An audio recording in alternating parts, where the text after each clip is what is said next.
Le maître d'un empire forcé de prendre la fuite. Il a tout perdu. Ses privilèges, son armée, ses trésors. Mais il reste le roi d'un territoire qui s'étend à perte de vue. La Perse. Sa dernière bataille fut une cuisante défaite.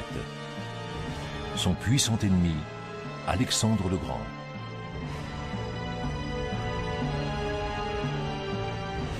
Le roi déchu a des visions d'horreur. Il revoit son royaume consumé par les flammes.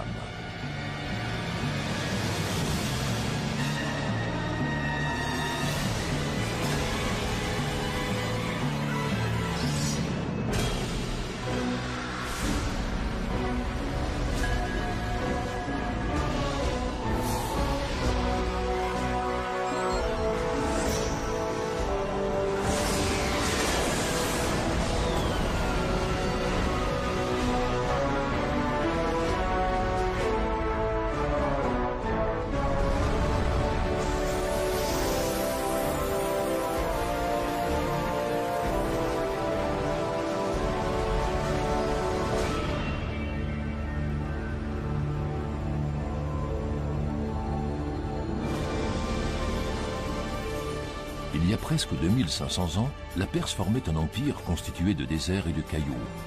Et pourtant, elle était le centre du monde. De partout affluaient des caravanes. Leur destination, Persépolis, le cœur d'un royaume qui s'étendait sur des milliers de kilomètres. De l'Indus à la Méditerranée, du désert de Libye jusqu'aux steppes d'Asie centrale. Une superficie 6 fois et demie supérieure à celle de la France. Dans la capitale, le roi Darius III règne du haut de son trône doré. C'est un souverain qui voit tout, qui sait tout. Un monarque inébranlable.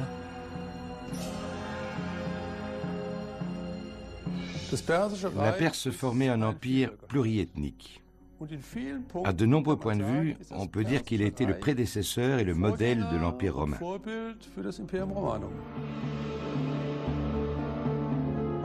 Comme le montrent ces bas-reliefs antiques, les hommes traversaient les mers et venaient par bateau de la Grèce ou de l'Égypte. Ils apportaient de l'Inde lointaine des cargaisons entières de trésors. Les éléphants, les chameaux, les bœufs, représentés ici, portent sur leur dos les objets précieux de leurs pays respectifs. Ils avaient un objectif unique, honorer la souveraineté d'un roi puissant.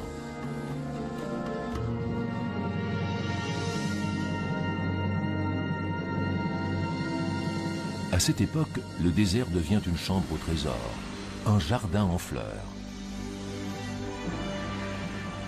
Le palais du roi de Perse réunissait tous les savoir-faire de l'Antiquité. Une architecture sophistiquée où resplendissaient toutes les couleurs de l'arc-en-ciel.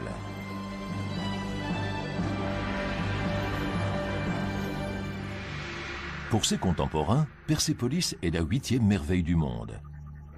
Un chef-d'œuvre d'architecture, comme le montre cette reconstitution en 3D. Persépolis repose sur une terrasse de 125 000 mètres carrés. La cité se dresse jusqu'à 18 mètres au-dessus de la plaine et le palais lui-même a les dimensions d'une capitale. Au centre, la salle du trône, la plus grande pièce jamais vue en ce temps-là. Plus de 4 générations d'artisans venus des 4 coins du monde ont travaillé à la construction de l'édifice. Le rêve du souverain est devenu réalité. Du site de Persépolis, il ne reste aujourd'hui que des ruines. À l'entrée du palais royal, les dieux tutélaires n'ont plus rien à protéger. Ces imposants piliers aux fleurs de lotus, finement sculptés, témoignent qu'un monument fut érigé ici dans une perspective d'éternité. Voici le symbole terni de la puissance d'antan, le taureau de Persépolis.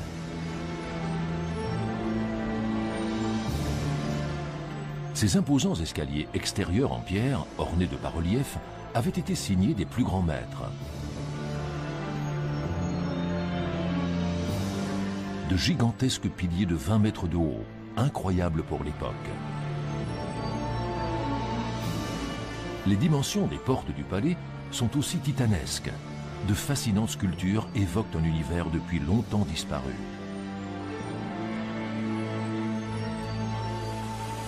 De toutes les résidences du roi de Perse, Persépolis était la plus exceptionnelle. C'était à la fois un palais et un centre administratif. Là où était le roi se trouvait toujours le cœur du royaume. Mais l'Empire perse, aussi grand et puissant qu'il soit, va se découvrir un rival qui scellera son destin et provoquera sa chute. Un minuscule royaume 100 fois plus petit que lui, la Macédoine. À Pella, sa capitale, vient au monde un enfant qui va marquer l'histoire.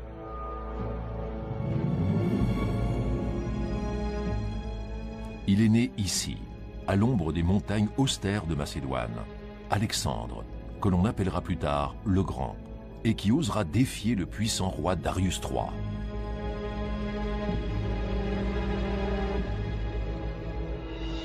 Son précepteur n'est autre qu'Aristote, le plus célèbre philosophe de l'Antiquité.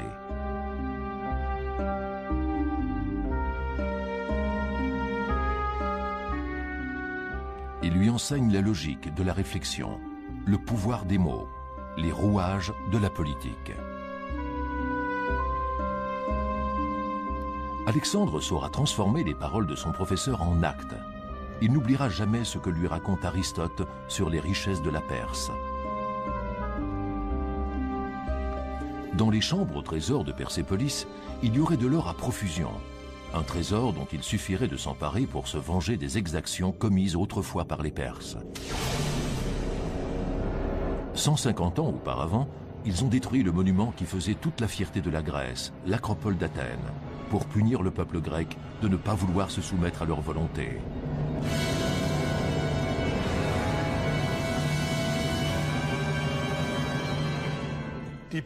Les rois de Perse tenaient la Grèce sous leur domination.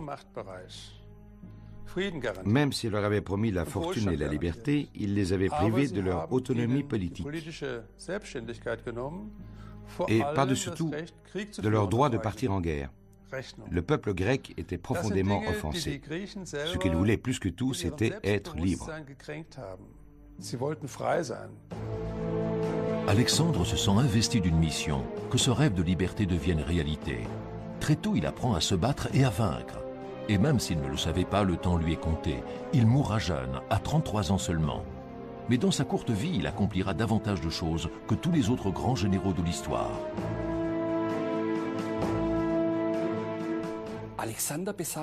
Alexandre avait une énergie hors du commun. Même dans les pires conditions, il était capable d'atteindre ses objectifs.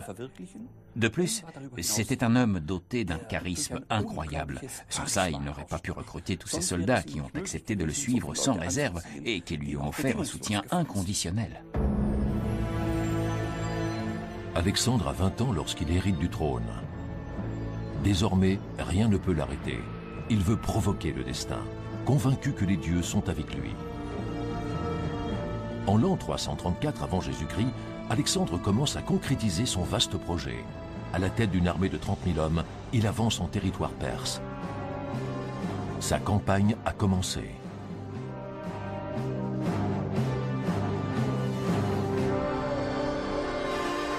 Il veut changer le monde.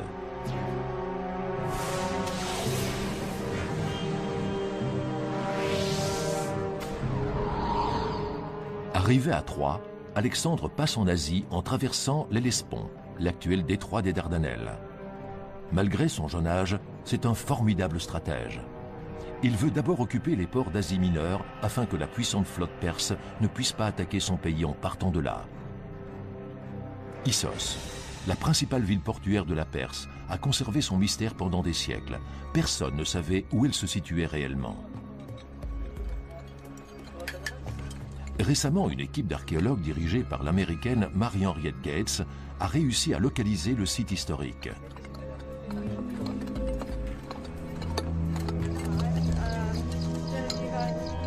La scientifique est sûre d'elle. C'est ici qu'a eu lieu le premier face-à-face entre Alexandre et Darius III, et que la puissante Perse a entamé son déclin. On a maintenant la certitude que le port d'Issos était assez grand pour abriter toute la flotte perse avant qu'elle ne parte à l'assaut de la Grèce.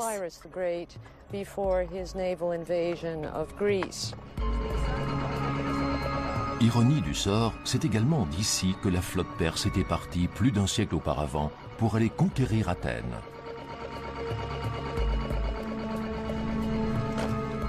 C'est cette marche triomphale qui a finalement poussé Alexandre à le battre à son tour. Les archéologues recherchent aujourd'hui les vestiges de ce qui faisait autrefois la fierté de la Perse. Sa flotte soi-disant invincible à l'époque. Les plongeurs découvrent des fragments de cruches d'huile, une partie du matériel de ravitaillement d'un des magnifiques navires de guerre perses.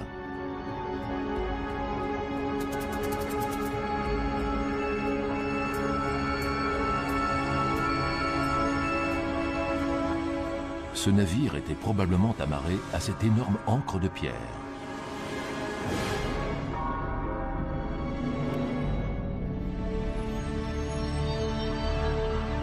À l'endroit où l'armée de Darius III s'est autrefois heurtée à celle d'Alexandre dans un combat sanglant, se trouve aujourd'hui un terminal méthanier sur la mer Caspienne.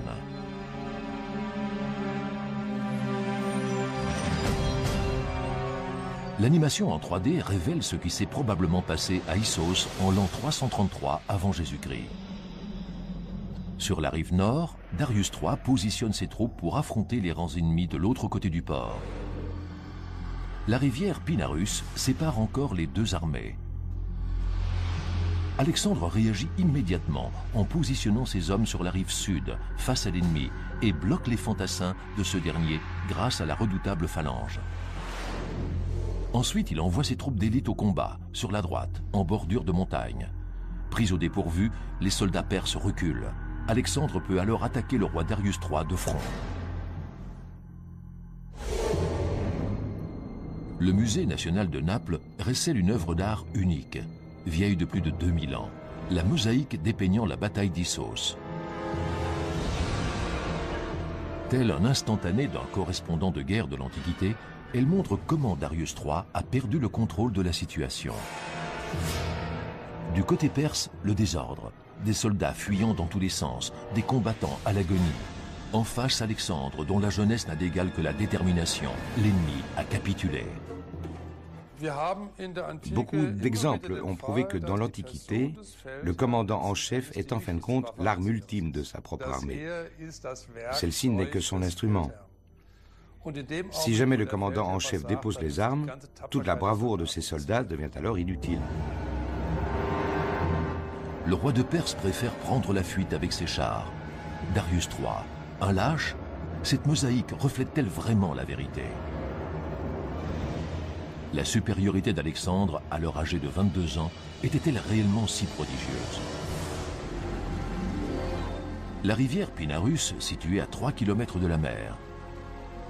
L'archéologue Marie-Henriette Gates a reconstitué le puzzle du drame historique. C'est à cet endroit précis que Darius III a été confronté pour la première fois au génie militaire d'Alexandre.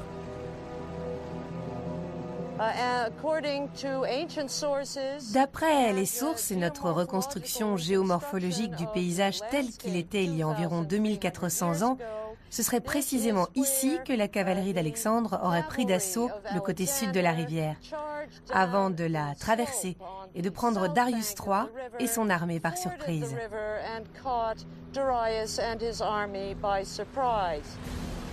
La rivière Pinarus a pris une teinte rouge sang. La bataille d'Issos a fait des milliers de morts.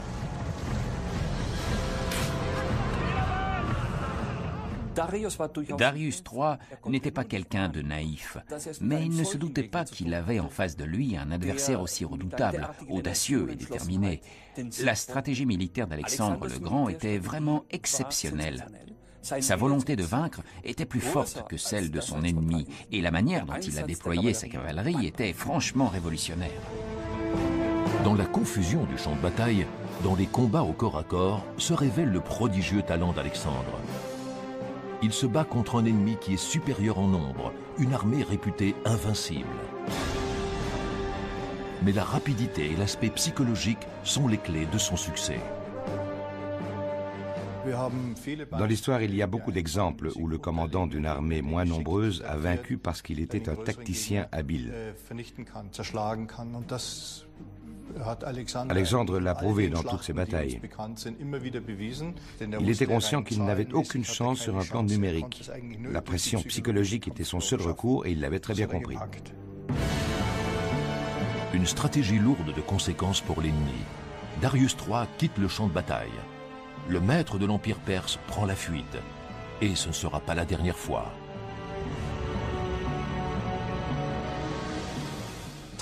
La tactique d'Alexandre consistait à pourchasser le roi au milieu de ses troupes. C'était courageux et ça a été couronné de succès, mais les choses auraient pu mal tourner. En se conduisant comme ça, Alexandre prenait le risque de se faire tuer.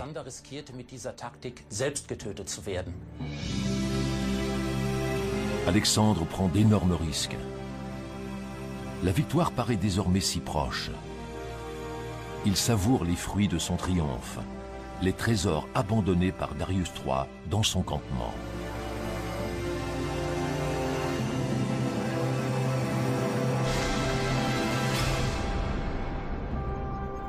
C'est ça, la royauté, se serait-il exclamé devant ce spectacle. Un aperçu des richesses, des boucliers en or, une profusion de bijoux, une lourde corne pour boire. Les rois perses semblent vivre entourés d'or. Il suffit de se servir.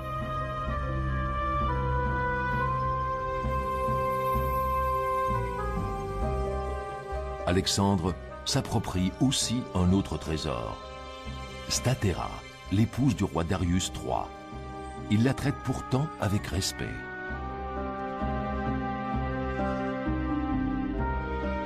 Serait-ce un homme d'honneur? Cette facette de sa personnalité montre que c'est un homme plein de contradictions. Sur les fresques antiques, il apparaît sous les traits d'un jeune et glorieux héros.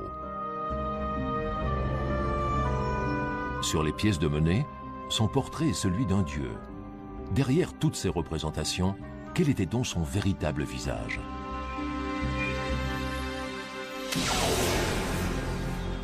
Alexandre va-t-il devenir aussi mégalomane que le monarque perse? Progressivement, il adopte des traditions du peuple perse, ce que les Grecs considèrent comme une véritable trahison. Sur ces bas-reliefs des coutumes perses sont représentés jusque dans les moindres détails. Là, on voit un sujet qui s'incline devant son roi. Pour les Grecs, c'est quelque chose d'inadmissible. Darius III, l'ennemi honni, serait-il devenu un modèle pour Alexandre? Plus Alexandre avançait à l'intérieur du royaume perse, et plus son caractère et ses manières changeaient. Il a voulu obliger ses hommes à le vénérer et à adopter la proskinèse, le rite de prosternation devant le roi. Les Macédoniens s'y sont vivement opposés. Pas parce qu'ils auraient eu l'impression de s'agenouiller devant un dieu, mais parce qu'ils voyaient dans cette attitude un hommage rendu à un souverain oriental, un étranger. Alexandre s'assimile à un dieu et oublie les recommandations de son précepteur Aristote. Agir avec retenue et garder le sens de l'équité. Dans son camp, des excès sont rapportés, orgies, alcoolisme et violence.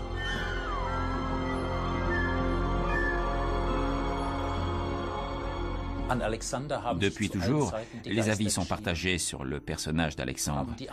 Certains voient en lui un précurseur, celui qui a fait le lien entre les cultures d'Orient et d'Occident. D'autres retiennent surtout sa brutalité pendant sa campagne contre la Perse.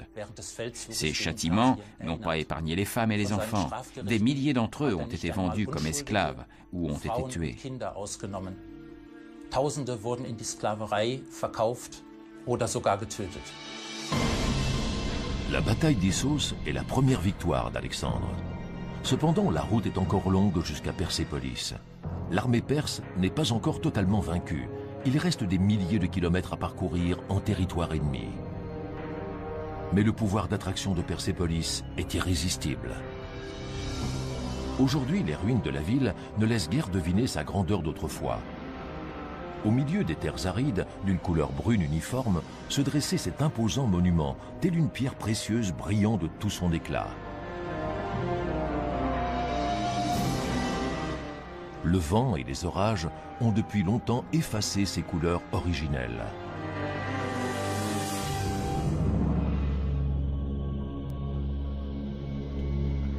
Dans la Glyptothèque de Munich, le docteur Vinzenz Brickmann est sur les traces des splendeurs colorées de l'Antiquité.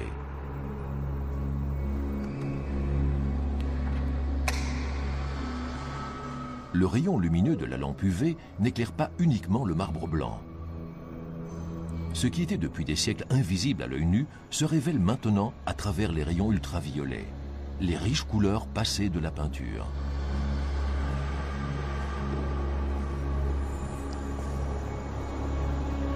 Si l'esthétique contemporaine a une préférence pour les statues de marbre blanc, l'Antiquité les préférait en couleur.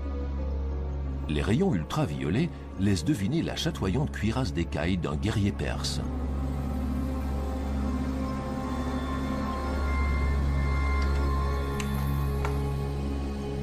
L'ordinateur réunit les données issues de multiples recherches pour former une image complète.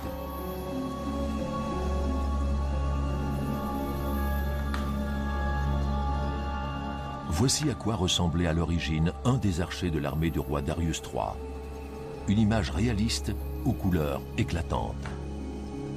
Le secret des couleurs révèle également, même avant l'époque d'Alexandre, l'étroitesse des liens entre Grecs et Perses. Manifestement, des artistes grecs ont travaillé à Persépolis. Ils n'ont pas seulement transmis leur savoir aux Perses, ils ont aussi participé à la réalisation de certains ouvrages. On peut l'affirmer parce qu'en étudiant le style et l'architectonique des édifices, on a trouvé des traces de l'influence grecque.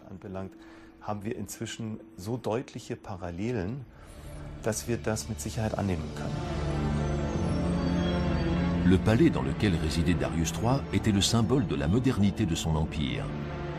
Il témoignait de sa pluriethnicité, des différents talents et savoir-faire, de l'union de plusieurs cultures au sein de l'empire.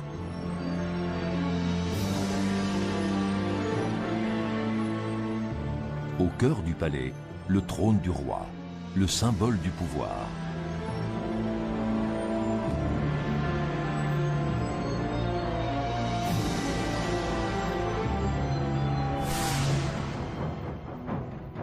Ces images d'archives témoignent de l'influence de la civilisation perse dont certaines traditions se sont perpétuées à travers les siècles. Il y a 35 ans, le Shah d'Iran organisait la célébration du 2500e anniversaire de la fondation de l'Empire perse. Tout ce qui constitue l'identité de l'Iran aujourd'hui trouve son origine il y a environ 2500 ans. En témoignent ces soldats en tenue d'époque, portant les armes qui faisaient autrefois la force de la Perse.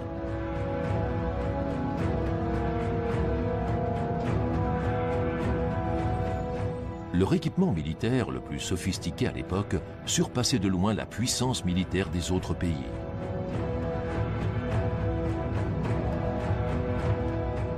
Les traditions des rois de Perse rayonnent toujours, mais elle n'a pas porté chance aux tyrans des temps modernes.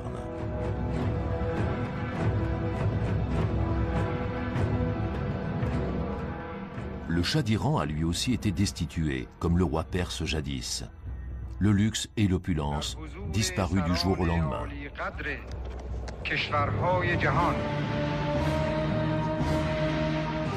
Darius III et Alexandre le Grand, un couple mal assorti, mais qui a les mêmes ambitions. Alexandre rêve aussi de pouvoir illimité. Le monde sera son champ de bataille.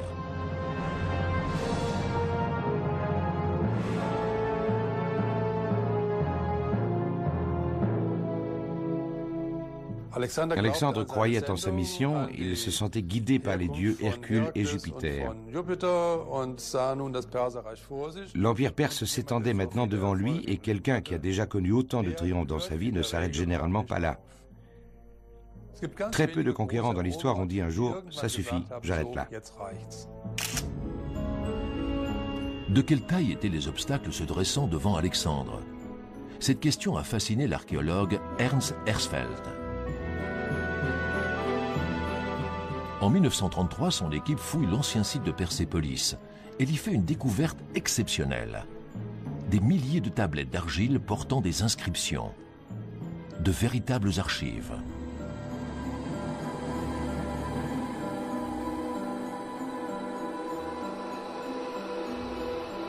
Ces documents relatent non seulement la vie à la cour, mais aussi la vie quotidienne des hommes de la Perse antique. Ces rois avaient mis en place une infrastructure remarquable. Commerçants et voyageurs empruntaient des routes sûres et un réseau de caravansérails permettait un commerce prospère au sein d'une région pluriethnique. Les Perses dominaient tout un empire, mais les influences culturelles extérieures étaient très nombreuses. Ils aimaient apprendre des autres peuples et ils étaient très tolérants. C'est pour cette raison que pendant plusieurs siècles, l'Empire perse, Imperium Persicum, a pu régner sur tout le Proche-Orient voisin.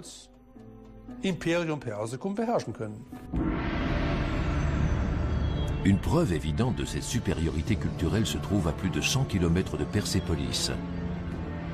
Pasargādès, l'ancienne capitale de l'Empire. De la splendeur d'autrefois ne subsistent que quelques piliers. Des chercheurs de l'Université de Lyon tentent de reconstituer la ville prospère qui s'étendait ici jadis. Ils ont exploré chaque centimètre du terrain grâce à des prises de vue aériennes. Et ils ont découvert ce qui n'est pas encore visible pour l'instant.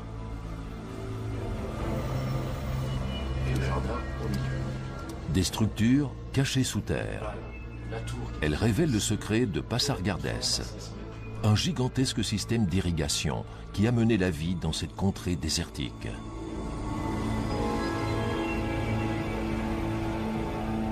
Dans l'héritage achéménide, il faut aussi parler des jardins que l'on appelle en persan, enfin, qui a donné le mot paradis, et ce sont des jardins extrêmement bien aménagés, très symétriques, parfaitement irrigués, et on a à Pasargād le plus ancien exemple de ce type de jardin. L'eau qui a transformé Pasargādès en jardin fertile provient de la fonte des neiges des monts Zagros, situés à des centaines de kilomètres de là. Un don de la nature que les hommes ont su exploiter. L'eau était le trésor le plus précieux de ce monde. Capable de transformer l'ocre du désert en jardin aux 1000 couleurs, elle était l'élixir de vie.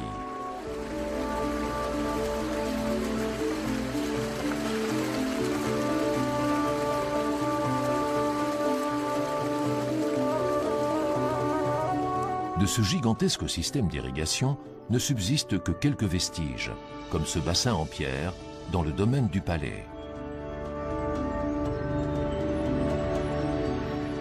On parle souvent de la décadence de l'Empire achéménide. Il faut savoir que l'archéologie ne rend absolument pas compte d'une décadence, bien au contraire. On peut penser qu'un certain nombre de techniques qui ont été ou créées ou améliorées à l'époque achéménide se sont maintenues à travers l'Antiquité, le Moyen-Âge et jusqu'à l'époque moderne. De nos jours, de pareils jeux d'eau nous semblent ordinaires. Dans nos villes modernes jaillissent d'innombrables sources artificielles comme celle-ci. Mais dans l'Antiquité, grâce à cette technique, les hommes avaient conquis le désert pour en faire un espace de vie. Ces énormes conduites souterraines sont des kannas. La force vitale des hommes et de la végétation s'y écoulait pour gagner le centre de la ville. Certains de ces kannas, véritables prouesses techniques, ont été conservés. Sous terre, l'eau protégée du soleil s'écoulait jusqu'au cœur du royaume. On peut admirer les dernières traces de ce système d'irrigation dans la ville de Yazd.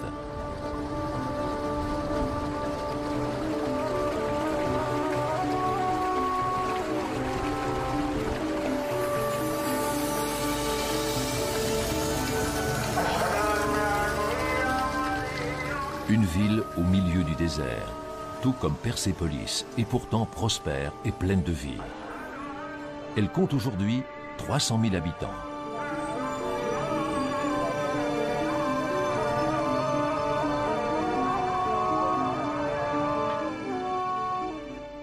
Ce sont les systèmes d'irrigation des villes de l'Antiquité qui faisaient leur richesse. Il devait être bien structuré et il l'était généralement de manière centralisée. Autour se greffait le centre de la vie économique, qui était aussi souvent le centre politique, l'un des plus importants. Sans Alexandre le Grand, l'Empire perse aurait survécu pendant encore plusieurs siècles.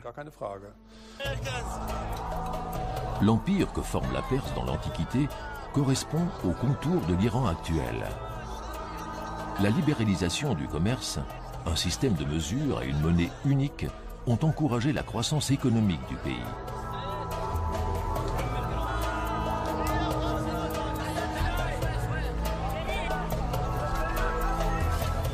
C'est comme si tous les visages exprimaient cette fierté ancestrale que ressentent ceux qui ont créé de leurs propres mains un paradis dans le désert.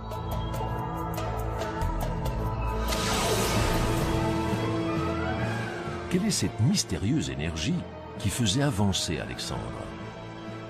Pensait-il être un élu, avoir été choisi pour régner sur le monde? Et le roi Darius III? Comment pouvait-il s'opposer à Alexandre, qui faisait figure d'un David défiant un puissant Goliath?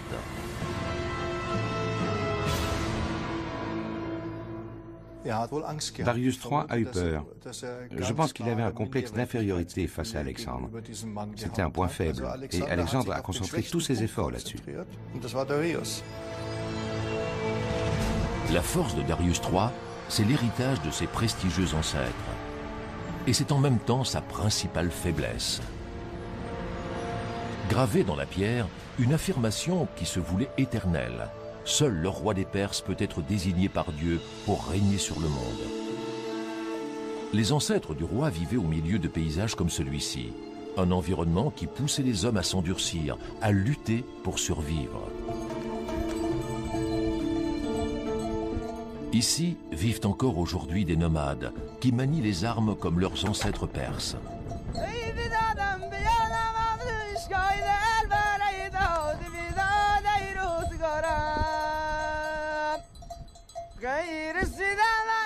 Les chants évoquent une vie difficile entre montagnes et steppes. Des déplacements incessants au gré des pâturages. Une vie austère, un combat contre soi-même et contre les autres.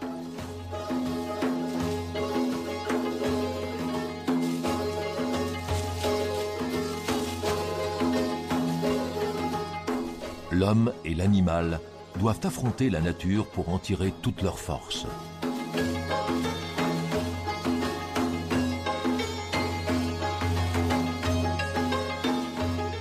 Pieds nus pour traverser les cols enneigés.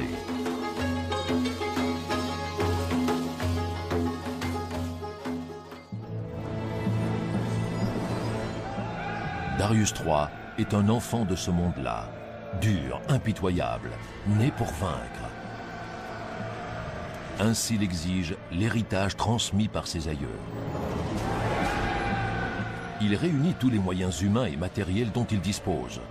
Il rassemble la plus grande armée que son empire ait jamais vue. 150 000 hommes. Serait-ce sa dernière chance? Darius a un mauvais pressentiment, mais il est prêt à relever le défi. Mais où cet homme déjà vaincu trouve-t-il la force de se battre à nouveau? En observant le ciel?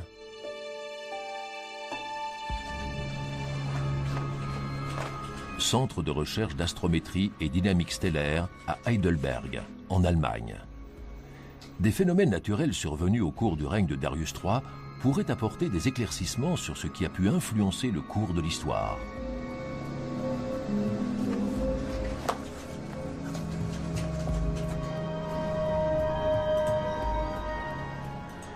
Le docteur Lutz Madel entre dans son ordinateur les données de la conjoncture astrale du 20 septembre de l'an 331 avant Jésus-Christ, peu avant 20 heures en Mésopotamie.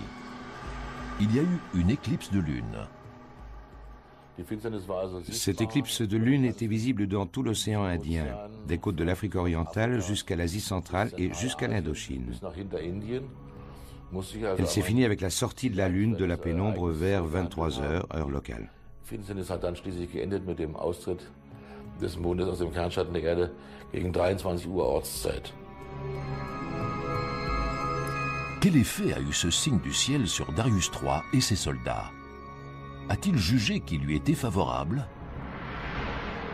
La superstition aurait-elle influencé de manière décisive le déroulement et la fin de la bataille de Gaugamélès? Les historiens sont convaincus que Darius III était un adepte de la religion du prophète Zoroastre, alias Zarathustra, dont le dieu Ahura Mazda symbolise le feu.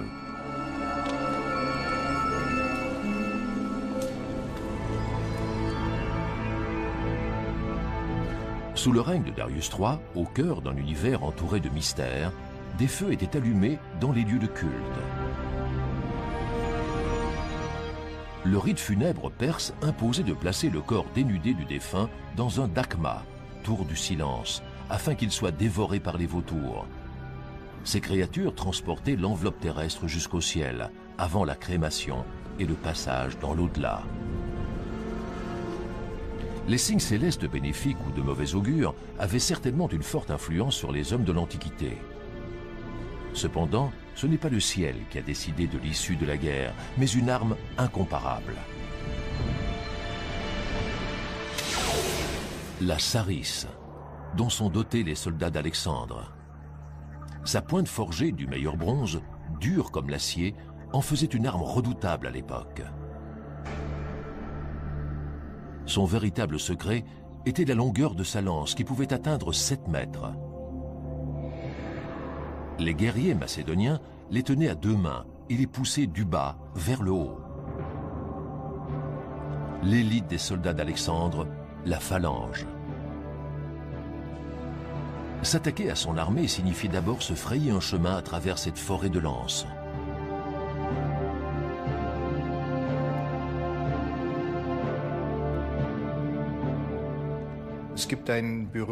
Paul-Émile Lucius Aemilius Paulus était un célèbre sénateur et chef militaire romain.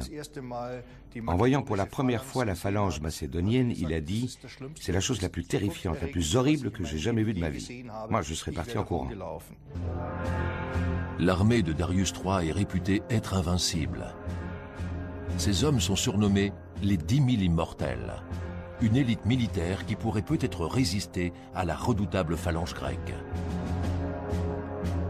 Mais ces combattants parfaitement entraînés ont une faiblesse. La plupart d'entre eux sont des légionnaires. Le roi de Perse est à la tête de soldats venus des 4 coins du monde et réunis par la contrainte.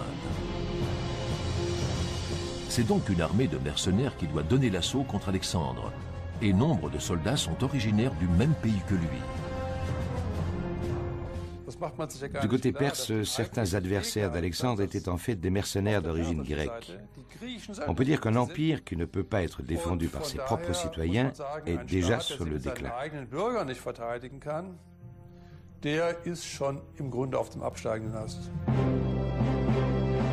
Au contraire, Alexandre a à ses côtés des soldats très motivés et dévoués à sa personne. Il est admiré et ses hommes lui obéissent de manière inconditionnelle. Alexandre le Grand donnait l'exemple, et ce fut la clé de leur victoire. Diriger en restant en arrière-plan comme aujourd'hui était impossible à l'époque. Il fallait montrer l'exemple. Je suis votre guide. Moi, Alexandre, je vous mène au combat contre Darius III. J'ai gagné chaque bataille que j'ai livrée jusqu'ici. Suivez-moi. Ces hommes l'ont suivi et ont gagné. Le 1er octobre de l'an 331 avant Jésus-Christ, les deux armées se retrouvent face à face dans la plaine de Gaugamélès. Darius III peut encore espérer. En terrain découvert, ses troupes pratiquement 4 fois supérieures en nombre ont l'avantage. Mais Alexandre est le plus fort et il se bat comme un dieu.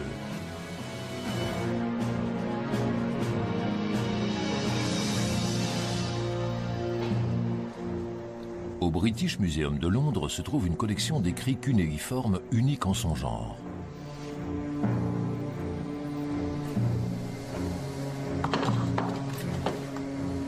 Le docteur Irving Finkel a déchiffré une chronique vieille de 2300 ans, découverte sur le site archéologique de Babylone, une sorte de rapport de guerre de la bataille de Gaugamélès. Cette tablette recouverte de signes cunéiformes fait partie de la chronique qui raconte la bataille de Caugamel. Elle ne révèle pas grand-chose, mais elle nous apprend que les troupes du roi Darius III avaient été prises d'une véritable panique. Elle fait aussi allusion à une autre personne appelée le Grand Roi, Alexandre. Là, on peut lire « Les Perses ont subi une défaite écrasante qui a signé la chute de leur empire ».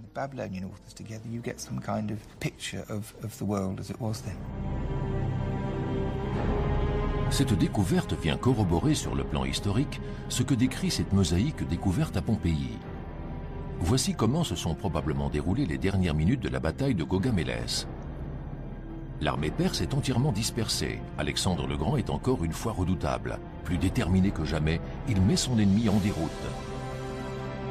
Pour la seconde fois, Alexandre le Grand triomphe. Le roi Darius est de nouveau obligé de prendre la fuite. L'histoire se répète. Le souverain perse renonce. Il abandonne les soldats qui se battent pour lui. Il est pourtant à la tête d'une armée supérieure en nombre.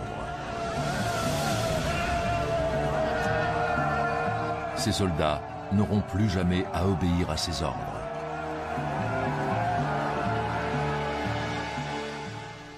En quittant le champ de bataille, le roi perd naturellement le soutien de ses troupes qui se disent « S'il prend la fuite, pourquoi continuer à nous battre pour lui ?» C'est sûrement l'échec le plus cuisant sur le plan psychologique pour les Perses, mais il faut bien avouer que Darius III n'était pas si fort que ça sur le plan militaire. À quoi pense le roi au cours de sa fuite? Quelles seront les conséquences pour le moral de ses troupes? Qui va gouverner son empire?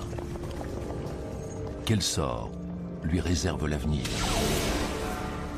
Le roi Darius se sent piégé par les contraintes de ses fonctions, de la tradition, de l'héritage de ses ancêtres. Il a l'impression d'être prisonnier et de n'avoir aucune liberté de mouvement. Son seul devoir, selon lui, rester en vie. Voici Naskerostam, dans la vallée des rois, près de Persépolis. Le testament des rois perses, les prédécesseurs de Darius III, se trouve ici.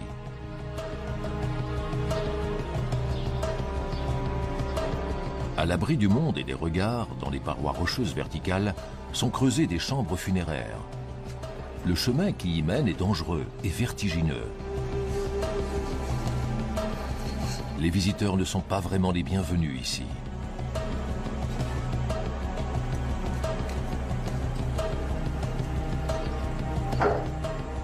Seul celui qui parvient au sommet peut admirer les détails du décor. D'imposants piliers creusés dans la roche.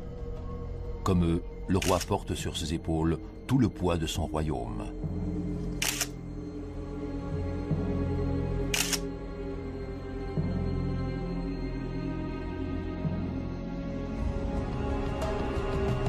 Devant les chambres funéraires a été érigée une tour.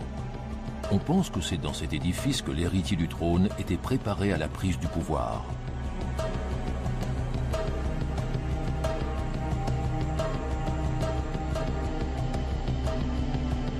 Mais ce passé dont les Perses sont si fiers ne vaut plus rien.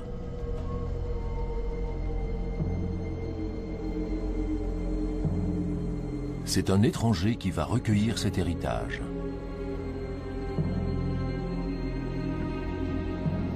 Alexandre le Grand. Il ne sera pas désigné pour prendre ses fonctions.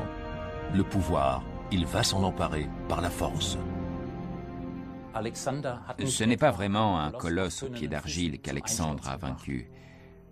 Jusqu'à la fin, l'Empire perse est resté riche et prospère. La chute est rapide. Les troupes victorieuses d'Alexandre avancent maintenant au cœur de l'Empire sans rencontrer de résistance. Ils passent par des défilés surnommés les portes perses, dernier obstacle naturel sur le chemin menant à Persépolis. La dernière occasion de stopper la progression d'Alexandre aurait pu se concrétiser au niveau des monts Zagros. Mais Darius III a pris la fuite. Désormais, Persépolis est une proie facile.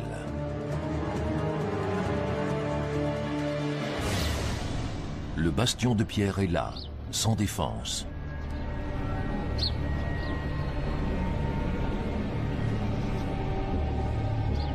La rage des conquérants va-t-elle se déchaîner dans un assaut final?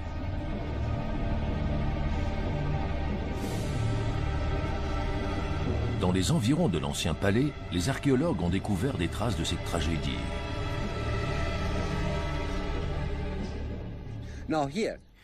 Vous voyez cette coloration blanche sur les piliers? C'est la preuve que Persépolis a brûlé dans un incendie. Ce qui avait été utilisé pour construire la ville, c'est une pierre calcaire de couleur jaunâtre. Un incendie très important a calciné la pierre, et la chaleur que le feu a dégagée a provoqué cette coloration blanche à certains endroits. Le brasier infernal de Persépolis, un geste de folie ou un acte prémédité? Les recherches sur le site de Persépolis montrent clairement que l'incendie avait été prémédité et que le palais avait été mis à sac avant ça. Alexandre le Grand, l'incendiaire.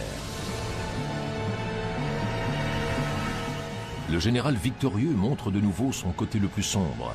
Est-ce uniquement une vengeance ou un calcul politique?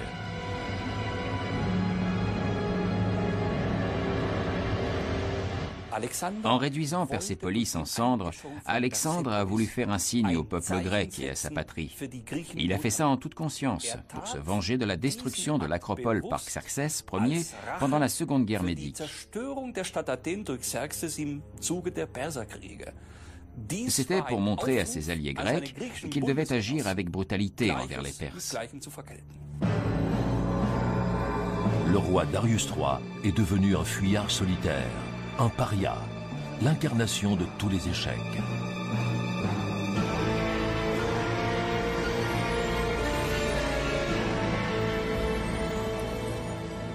Voici la lance d'Alexandre qui aurait porté le coup mortel à son ennemi. Mais ce n'est qu'une légende.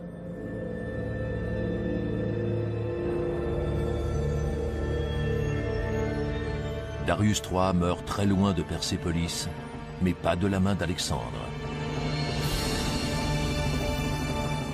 Le satrape Bessus a conspiré contre Darius. Il espérait le faire capturer par ses hommes, puis le livrer à Alexandre. Mais ces derniers ont paniqué et ont préféré le tuer rapidement.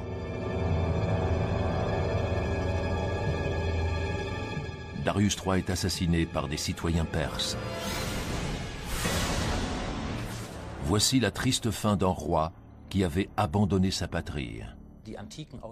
Certains auteurs de l'Antiquité ont écrit qu'Alexandre aurait fait transférer la dépouille de Darius III vers sa ville natale et qu'il aurait fait inhumer avec tous les honneurs. On ne sait pas si ça s'est passé à Persépolis, mais c'est probable. D'après de récentes découvertes, la tombe dite inachevée n'est certainement pas le tombeau du dernier grand roi de Perse. Une mort honteuse, qui signe également celle d'un empire. Le luxueux tombeau qui avait été construit en l'honneur de Darius III, bien avant sa fin peu glorieuse, est désormais vide.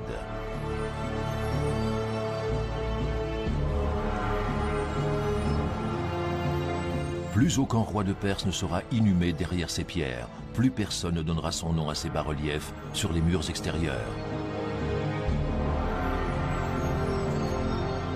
Une tombe inachevée, une vie de souverain inachevée.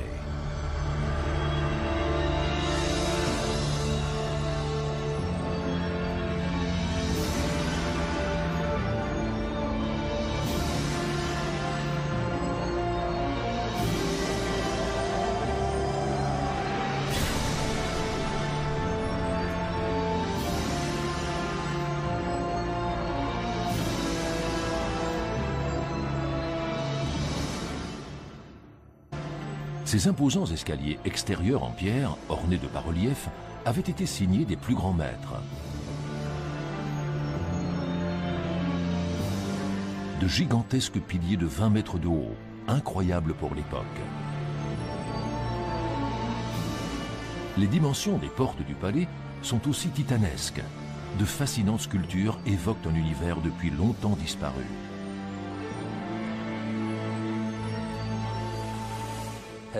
De toutes les résidences du roi de Perse, Persépolis était la plus exceptionnelle.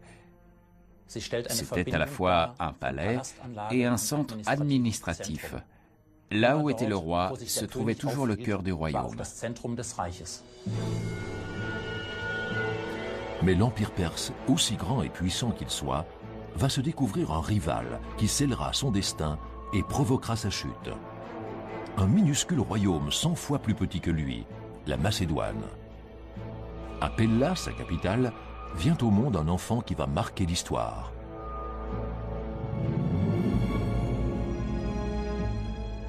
Il est né ici, à l'ombre des montagnes austères de Macédoine, Alexandre, que l'on appellera plus tard le Grand, et qui osera défier le puissant roi Darius III.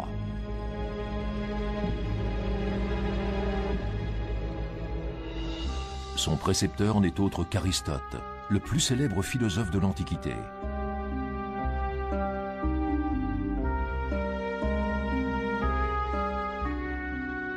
Il lui enseigne la logique de la réflexion, le pouvoir des mots, les rouages de la politique. Alexandre saura transformer les paroles de son professeur en actes. Il n'oubliera jamais ce que lui raconte Aristote sur les richesses de la Perse. Dans les chambres au trésor de Persépolis, il y aurait de l'or à profusion. Un trésor dont il suffirait de s'emparer pour se venger des exactions commises autrefois par les Perses. 150 ans auparavant, ils ont détruit le monument qui faisait toute la fierté de la Grèce, l'Acropole d'Athènes, pour punir le peuple grec de ne pas... On peut dire qu'il était le prédécesseur et le modèle de l'Empire romain.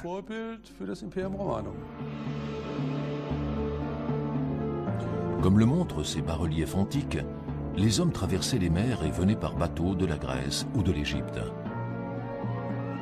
Ils apportaient de l'Inde lointaine des cargaisons entières de trésors. Les éléphants, les chameaux, les bœufs, représentés ici, portent sur leur dos les objets précieux de leurs pays respectifs. Ils avaient un objectif unique, honorer la souveraineté d'un roi puissant.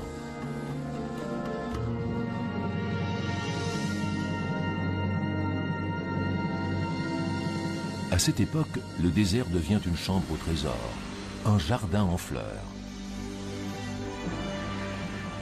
Le palais du roi de Perse réunissait tous les savoir-faire de l'Antiquité. Une architecture sophistiquée où resplendissaient toutes les couleurs de l'arc-en-ciel.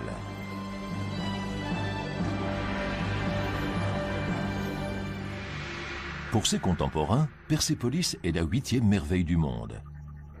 Un chef-d'œuvre d'architecture, comme le montre cette reconstitution en 3D. Persépolis repose sur une terrasse de 125 000 mètres carrés. La cité se dresse jusqu'à 18 mètres au-dessus de la plaine et le palais lui-même a les dimensions d'une capitale. Au centre, la salle du trône, la plus grande pièce jamais vue en ce temps-là. Plus de 4 générations d'artisans venus des 4 coins du monde ont travaillé à la construction de l'édifice. Le rêve du souverain est devenu réalité. Du site de Persépolis, il ne reste aujourd'hui que des ruines. À l'entrée du palais royal, les dieux tutélaires n'ont plus rien à protéger. Ces imposants piliers aux fleurs de lotus, finement sculptés, témoignent qu'un monument fut érigé ici dans une perspective d'éternité. Voici le symbole terni de la puissance d'antan, le taureau de Persépolis. Vouloir se soumettre à leur volonté.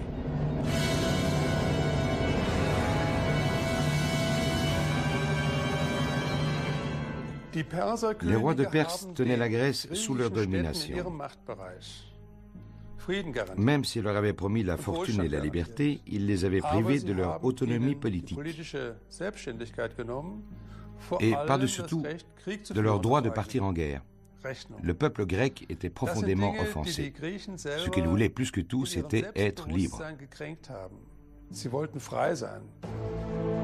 Alexandre se sent investi d'une mission, que ce rêve de liberté devienne réalité. Très tôt, il apprend à se battre et à vaincre. Et même s'il ne le savait pas, le temps lui est compté. Il mourra jeune, à 33 ans seulement. Mais dans sa courte vie, il accomplira davantage de choses que tous les autres grands généraux de l'histoire.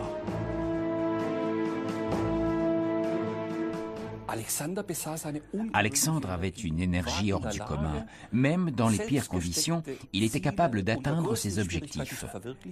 De plus, c'était un homme doté d'un charisme incroyable. Sans ça, il n'aurait pas pu recruter tous ces soldats qui ont accepté de le suivre sans réserve et qui lui ont offert un soutien inconditionnel.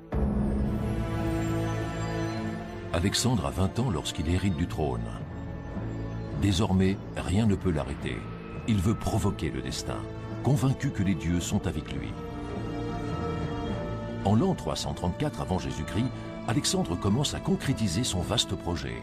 À la tête d'une armée de 30 000 hommes, il avance en territoire perse. Sa campagne a commencé.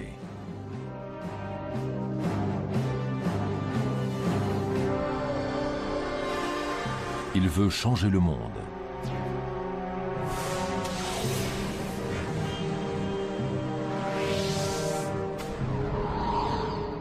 Arrivé à Troie, Alexandre passe en Asie en traversant l'Hellespont, l'actuel détroit des Dardanelles.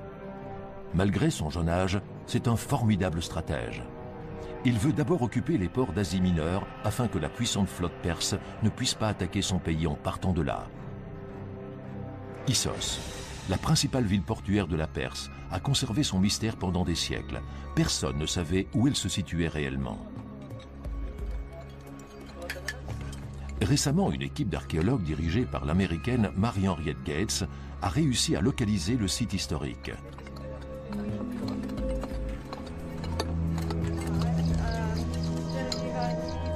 La scientifique est sûre d'elle. C'est ici qu'a eu lieu le premier face-à-face entre Alexandre et Darius III, et que la puissante Perse a entamé son déclin. On a maintenant la certitude que le port d'Issos était assez grand pour abriter toute la flotte perse avant qu'elle ne parte à l'assaut de la Grèce.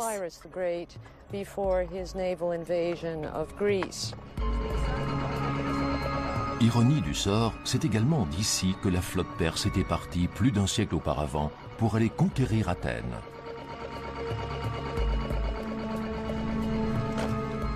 C'est cette marche triomphale qui a finalement poussé Alexandre à le battre à son tour. Les archéologues recherchent aujourd'hui les vestiges de ce qui faisait autrefois la fierté de la Perse. Sa flotte soi-disant invincible à l'époque. Les plongeurs découvrent des fragments de cruches d'huile, une partie du matériel de ravitaillement d'un des magnifiques navires de guerre perses.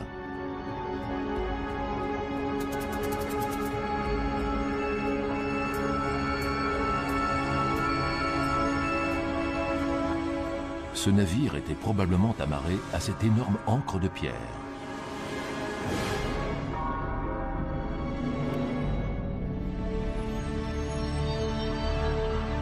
À l'endroit où l'armée de Darius III s'est autrefois heurtée à celle d'Alexandre dans un combat sanglant, se trouve aujourd'hui un terminal méthanier sur la mer Caspienne.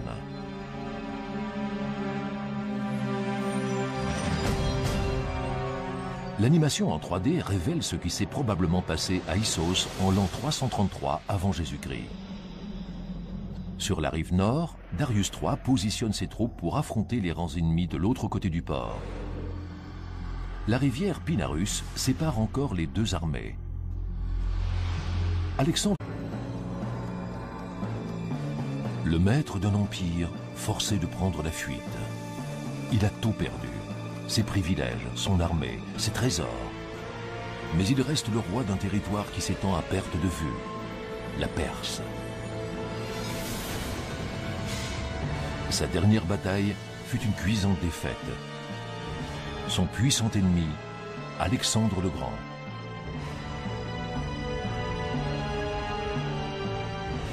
Le roi déchu a des visions d'horreur. Il revoit son royaume consumé par les flammes.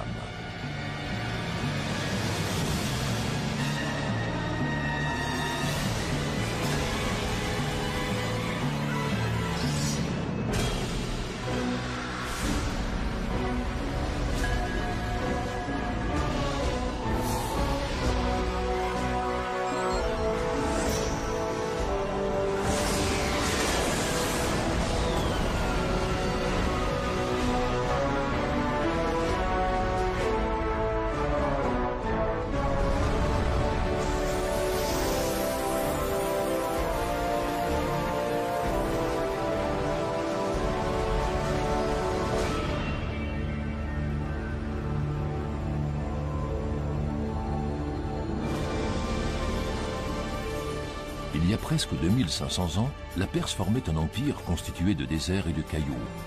Et pourtant, elle était le centre du monde. De partout affluaient des caravanes. Leur destination, Persépolis, le cœur d'un royaume qui s'étendait sur des milliers de kilomètres. De l'Indus à la Méditerranée, du désert de Libye jusqu'aux steppes d'Asie centrale. Une superficie 6 fois et demie supérieure à celle de la France.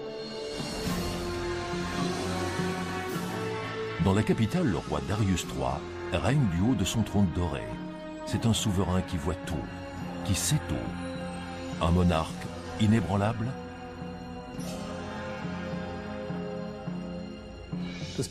La Perse formait un empire pluriethnique. À de nombreux points de vue,